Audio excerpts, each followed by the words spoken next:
ध्यान में समष्टि रूप में ही आपको आना होगा, ये जरूरी है।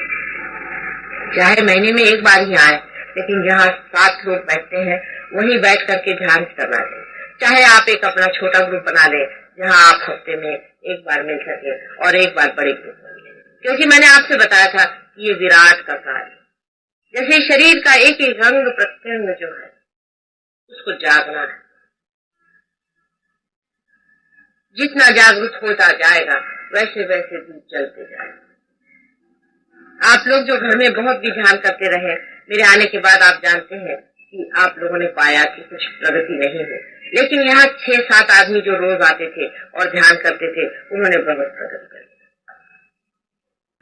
ध्यान में अगर आपकी आंखें फड़क रही हो तो समझ लेना चाहिए कि आज्ञा चक्र पे कोई चोट हो रही है। उसमें बुरा मानने की कोई बात नहीं है। अपना आज्ञा चक्र अगर खराब है तो उसे ठीक कर लेना चाहिए, क्योंकि आपका आनंद कम होता है। आपका शरीर कर हिल रहा हो ध्यान में और आप आराम से बैठ नहीं सक रहे हैं तो समझ लेना चाहिए कि आपके मूलाधार पे चोट हो गई। ये और भी डेंजरस सिचुएशन हो जाता है। मूलाधार पे जब चोट हो जाती है उसका भी इलाज करवा लेना चाहिए। वो भी लोग जानते हैं किस तरह से मूलाधार चक्र को ठीक करना है।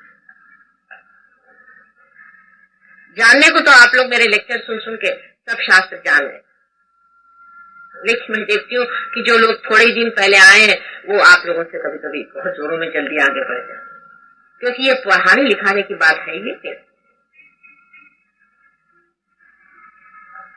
आपके हाथ अगर थरथरा रहे हैं, कपकपा रहे हैं, तो भी समझ लेना चाहिए कि कुछ न कुछ आपके अंदर बहुत बड़ी खराबी हो गई। उस पे जूते मारने का इलाज सबसे अच्छा है।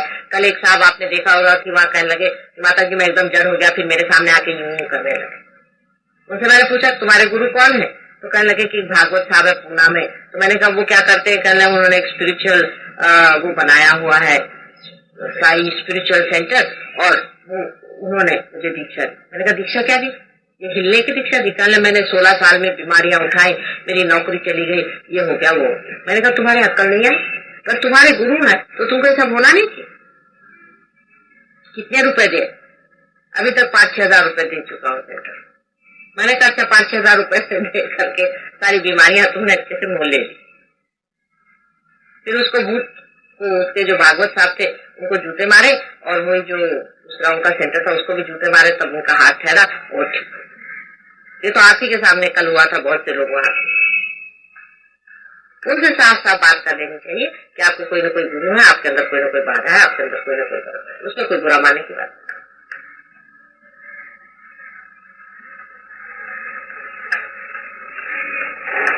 लेकिन मैं देखती हूँ कि एक को जरा सी भी बाधा पकड़ती तो दूसरा बाधे वाला बराबर उसके साथ में खड़ा हो जाता, लाइन से वहां खिंच जाते साथ में, और पता हो जाता कि सारे बाधे वाले साथ बैठे। असल में ऐसा बैठना नहीं, सबको अलग अलग बैठना चाहिए अधिकतर। जैसे कि कोई ग्रुप बना लेते हैं, बहुत गलत। जैसे कि थाने वाले आए तो थाने वाले साथ बैठ गए, फलाने आए, ऐसा आप अलग अलग बैठे, बहुत जरूरी। सब इकट्ठे होकर मत बैठे। दूसरी बात यह है कि जैसे कोई बुढ़े है, उम्र में ज्यादा है, बुजुर्ग है, कुछ बीच के हैं, कुछ छोटे हैं। छोटे बच्चों को तो ऐसी कोई विशेष बात नहीं, लेकिन जो बीच के और ये लोग हैं ये सब अलग अलग बैठे। जो बुद्ध है वो जवान लोगों के साथ बैठे, जो जवान है वो बुद्धों के साथ है। 4-5 जवान इकट्ठे हो जाए तो भी आफत हो जाएगी, और 4-5 बुढ़े इकट्ठे हो जाए तो भी आफत हो जाएगी। आप देख लीजिए, होता है। जवानी और बुढ़ापे की जो समझ है, दोनों बातें वो भी आप सामूहिक चेतना में बात करते हैं।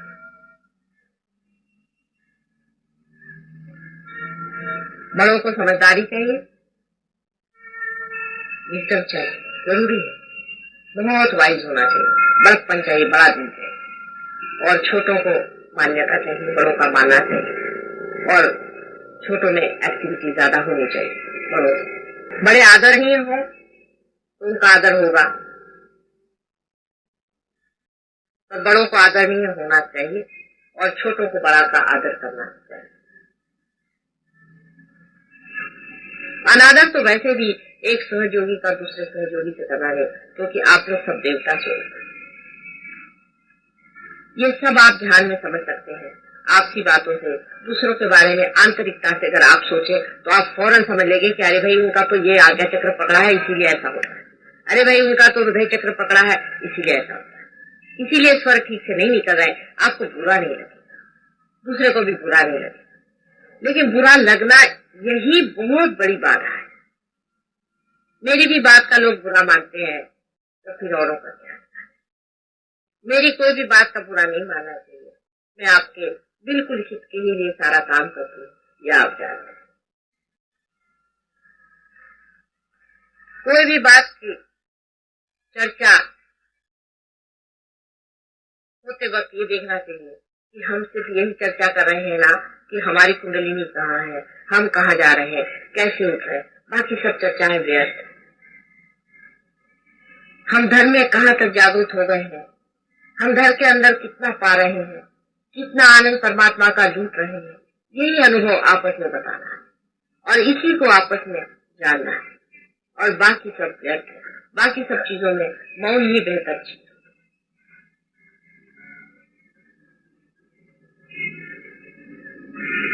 जब इस तरह के सहयोगी हो जाएंगे तो बड़ा अंतर हो जाएगा, बहुत बड़ा अंतर। सहयोग का प्रतिबिंब आपसे फैलने वाला है और जिस पे प्रतिबिंब पड़ता है वो पर एकदम साफ चीज और उसकी प्रतिबिंबित होने की शक्ति तो पूरी तरह से जागरूक है, तब कोई भी मुश्किल नहीं रहती। सहयोग और किसी चीज से नहीं फैल सकता और किसी भी चीज से नहीं। आप बड़े बड़े ऑर्गेनाइजेशन कर दीजिए, आप बड़े बड़े मंत्र जागरण कर दीजिए और गाने हो जाए, म्यूजिक हो जाए, इससे नहीं होगा।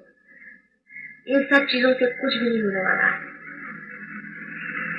मैंने तो इतने कभी भी पार लोग देखे नहीं जितने आज देख रहे। या हो भाग्य हमारा कैसे मैं देख रही। किसी भी युग में इतने पार लोग मेरे दृष्टि के सामने नहीं है। ये परम भाग्य की बात है। लेकिन जैसा कि मैं कहती हूँ कि मॉडर्न टाइम्स है, यहाँ पूरे साधु को आप ही लोग पहले बहुत बड़े साधु थे और संसार में रमे हुए नहीं थे, जंगलों में रहते थे। आज आपने संसार ले लिया है और संसार में आप रमे हुए, लेकिन अपनी साधुता में उतरते ही क्या मजा आ जाएगा। इस गंगा जमुना में ही एक सरस्वती बहना शुरू होता है। में जाते वक्त किसी भी तरह की बाहर की आवाज आपको भूल जाए। अगर कान में भी आप उंगली डालें और सहस्त्रार अगर आपका पूरी तरह से खुला हुआ है, जिसकी पहचान पूरी तरह से आप आंख को बंद कर ले, आप सुन सकते हैं। इसीलिए जो वो लड़के आए थे जो सुनते नहीं थे, उनको थोड़ा थोड़ा सुनाई देने लगे। अगर आपका सहस्त्रार खुल जाए तो लिम्बिक एरिया में डॉक्टर सब लोग जानते हैं कि वहां पे सटल पॉइंट्स होते हैं, सटल सेंटर्स होते हैं। उसको एक्साइट करने से वही काम होता है जो नाक, कान, मुंह और सब अपने शारीरिक जितने भी ऑर्गन्स हैं उससे होता है। उसी संस्कार को हम जागरूक कर लेते हैं जो सारे शरीर को यहाँ संभाले हुए है और आपको सारी जैसे सुगंध है, हर एक चीज, नाक की कोई जरूरत नहीं आप है, फिर आप श्वास भी यहाँ से ले सकते। सारे शरीर के सारा ही शरीर अगर भ्रष्ट हो जाए तो भी आप यहाँ से सब काम कर। लेकिन होता नहीं, शरीर तो आपका खिलते ही जा रहा है, शरीर तो सुंदर होते ही जा रहा है, बीमारियां तो भागी गई है, वो तो सब चीज ठीक हो गई। कोई थोड़ा बहुत हो भी जाते हैं वो ठीक हो जाते।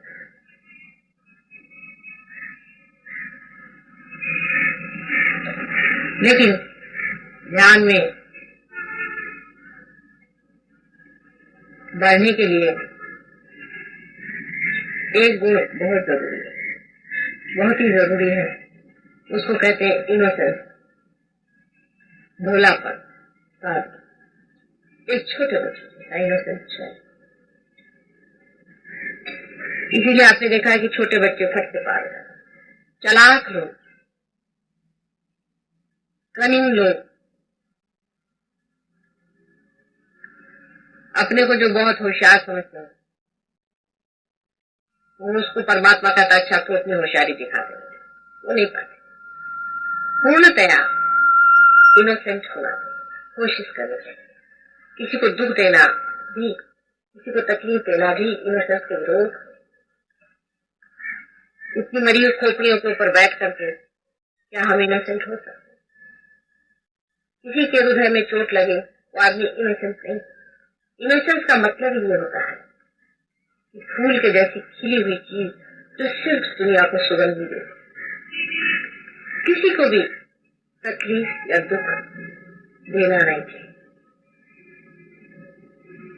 हाँ, कभी कभी लोग उनकी मूर्खता की वजह से किसी चीज को दुख मान लेते हैं, वो ठीक है, लेकिन अपनी तरफ से आप निश्चिंत होकर कभी भी किसी को दुख या तकलीफ नहीं।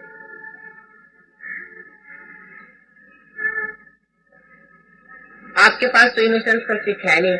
मैंने देखा था कि देखें आप लोगों ने ऐसा कोई स्विच बनाया है, अगर हो तो वैसे इनोसेंस का स्विच दबा लीजिए तो आप देखिए आपका आगे चक्र एकदम साफ। पर इनोसेंस का स्विच आप लोगों के पास है नहीं, दया का स्विच है नहीं, शांति का स्विच है नहीं, ये सब स्विचेस आपके अंदर अभी तक लगे नहीं है।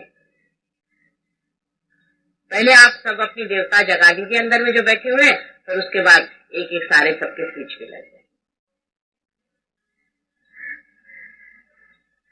पर सबसे आसान इनोसेंस का स्विच लगाना है, क्योंकि हम लोग एक बार बहुत इनोसेंट थे जब हम लोग पैदा हुए थे और जब छोटे थे। छोटे बच्चों के साथ रहने से इनोसेंस आता है, उनके साथ बातें करने से बहुत इनोसेंस आता है, उनकी बातें याद करने से बहुत इनोसेंस आता है।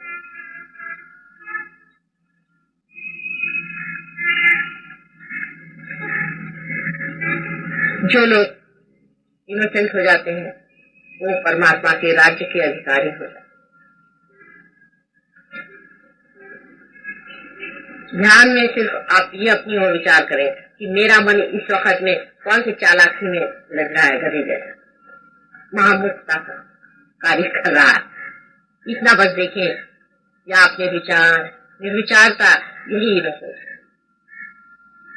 आप लोग अब जब ध्यान में जाएंगे, बहुत देर तक ध्यान नहीं करेंगे हम लोग, लेकिन ध्यान में जाते वक्त आप सिर्फ ये देखें कि आपका कौन सा चक्र पकड़ रहा है, क्योंकि आप लोग जो पार हो चुके हैं आपको सबको अच्छे से मालूम है। उंगलियों पे आपको जान पड़ेगा कौन सी उंगली थोड़ी सी जल रही है। जो भी आपकी उंगली जल रही है उस पे आप बंधन डाल लें तो वो छूट जाए। अगर आपकी उंगलियां ज्यादा जल रही हो तो आप झटक लीजिए, वो छूट जाए। आप जानते हैं बंधन डालना, लेकिन निर्विचारिता के ओर रहे और चित्त जो है संस्कार की ओर रहे। और जो लोग आज नए आए हैं उनको भी देखना होगा कि वो पार हुए हैं या नहीं, उनको क्या खराबी है, उनको क्या तकलीफ है, वो निकाल दें। वो सारी तकलीफ जो है बाह्य, और हाथ को यूं यूं यूं यूं करके भी आप अपने बंधन डाल सकते हैं। इस तरह से दबा लेने से भी you can just press it like that, और you can press it like that, और you can throw it away like that. ये भी एक बड़ा भारी समर्पण है, जहाँ शक्ति दोनों तरफ से आती है। Left and right side sympathetic nervous system का जो यहाँ एक्सप्रेशन है ये साथ, और इसके बीच में ही सुषुम्ना नाड़ी है। ऐसे करते ही अंदर सुषुम्ना नाड़ी चलना शुरू, लेकिन ये जागरूक होना चाहिए। अगर ये जागरूक नहीं है इसका मतलब सुषुम्ना चल रही है। और जागरूक का मतलब ये है कि आपके अंदर सारी उंगलियों में से धीरे धीरे ठंडी ठंडी ऐसी हवा है। अगर आपके अंदर ऐसी ठंडी ठंडी हवा आ रही है पूरी तरह से, और आप मेरे विचार इस तरह ध्यान में, तो आप बढ़ रहे हैं आगे, आप चले जा रहे हैं। जैसे कि आप एरोप्लेन में बैठते हैं, आपको पता नहीं आप कहाँ जा रहे हैं, लेकिन आप कहीं पहुंच रहे हैं। जब तक हम यहाँ पर हैं, ये जरूरी है कि जो सहयोगी आप लोग हैं ज्यादा इसमें पार्ट लें और आगे बढ़े, और जाने के बाद भी अपना समष्टि रूप खराब न करें। आपसी बेकार की बातें बोलने पर आप कुछ न कुछ दंड दें। जिसने भी कोई सहयोग के सिवाय, अंदर की बात के सिवाय बाहर की बात जरा भी करी, उसको दंड। बाहर की कोई भी बात नहीं, अंदर ही की बात। अपने अपने चक्रों को साफ करिए, उसमें कोई शर्म की बात नहीं, कोई नहीं। जिसके जिसके चक्र पकड़े वो बाहर की बिल्कुल हिम्मत से सारी सफाई करके और नीचे डालें। जिसके भी हाथ जल रहे हैं निकाल, हमारे ही हाथ जल रहे हैं, निकालिएगा नहीं तो क्या करिएगा, बैठ भी नहीं सकते।